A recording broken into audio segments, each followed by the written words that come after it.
మీకు తెలుసా 16 లోపు పిల్లలు సోషల్ మీడియా వాడకుండా ఆస్ట్రేలియా ప్రభుత్వం డిసెంబర్ 10, 2025 నుంచి అధికారికంగా బ్యాన్ అమలు చేసింది. ప్రపంచంలోనే ఇలాంటి కఠినమైన చట్టం తెచ్చిన మొదటి దేశం ఇదే.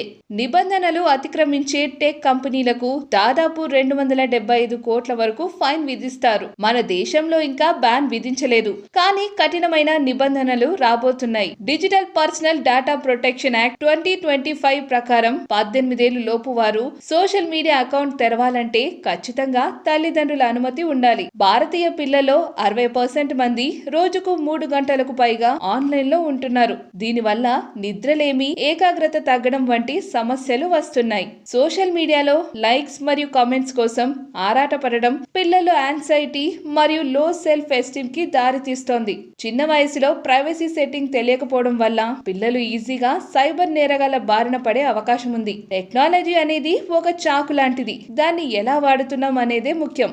మరి మీరేమంటారు? మన దేశంలో కూడా 16 ఏళ్ల లోపు వారికి సోషల్ మీడియా బ్యాన్ చేయాలా, లేక పేరెంట్స్ కంట్రోల్ ఉంటే సరిపోతుందా? మీ ఒపీనియన్ ని కింద కామెంట్ బాక్స్ లో షేర్ చేయండి.